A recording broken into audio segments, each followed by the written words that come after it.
Are these tube homes the answer to Hong Kong's housing problem? Tsukuba, Japan. Controlling crowd movement at large stadiums can be a major challenge, especially in emergencies. Japan's National Institute of Advanced Industrial Science and Technology has teamed up with one of the country's top professional soccer teams to tackle the problem using artificial intelligence. The tube homes are 16 feet, 5 meters, long, and have a 7-foot, 2.1 meter, diameter on the inside. Covering between 100 and 120 square feet, 9 to 11 square meters, of floor space, they each feature a fold-out bed, a fridge and microwave, and a bathroom. Access to the structures is controlled by smartphones. The iPod was unveiled in Hong Kong last month at the city's Design Inspire exhibition.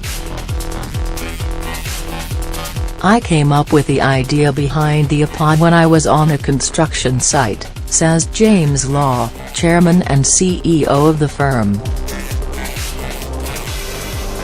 I walked into one of them, a concrete water pipe, and I was surprised by how big they were.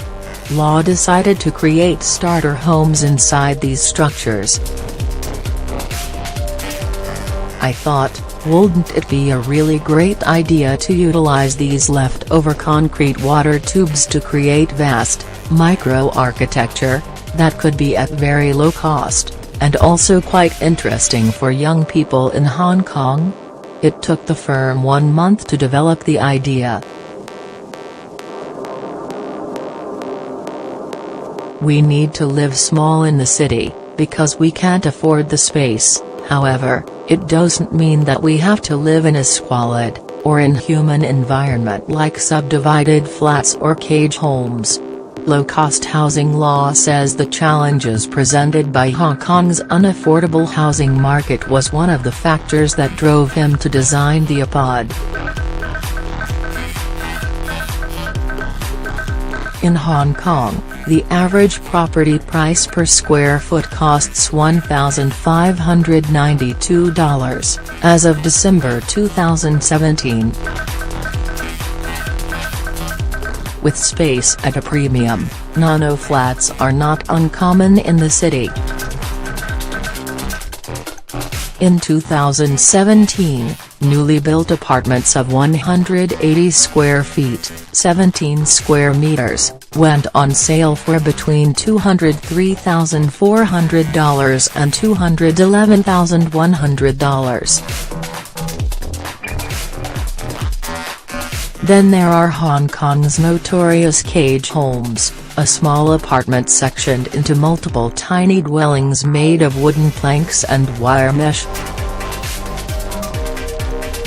The iPods cost $15,350 each to build, and Law says he was able to keep costs low thanks to the water pipes themselves being inexpensive. The transportable nature of these structures, and the fact the homes inside them are easy to assemble, were a bonus. Each water pipe can be put on the back of a long truck by crane, and moved from place to place. They were quite heavy, each pipe is about 20 tons, but it's manageable. The pipes can be installed in small spaces between existing buildings, under flyovers and on rooftops in Hong Kong. We basically did it as a very bare shell, he adds. Even inside the tube, we're using a concrete finish. It's very low cost. A well-designed small space can still be quite a hospitable home. James Law. The homes were designed for 2 people, although might be more comfortable for one. Small is not really the issue, says Law.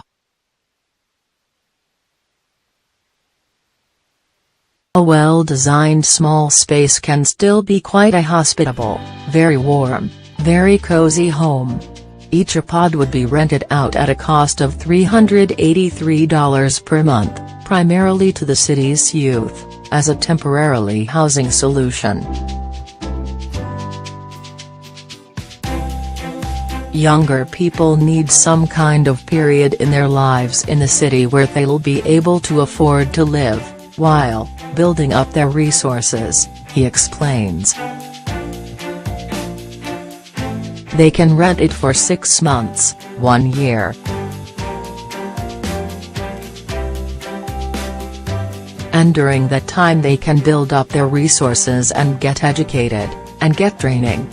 Better Future Law has bigger plans than simply helping young people find an affordable space to live. He wants the tube homes to be a kind of social housing project. He envisions a system where means-tested tenants are selected. Then 2/3 of the rent is invested for the young tenants, and given back to them with interest after their tenure. The architect says has already had interest locally and around the world from NGOs and youth hostels, as well as local governments and charities in South Africa considering the pod as a redevelopment vehicle for shanty towns. While the project doesn't necessarily have to cater to the youth exclusively, ultimately Law hopes this will provide assistance to them. For me personally, as the creator of this project, my passion is somehow to help these young people, to nurture them, to protect them, to give them a decent step up in life.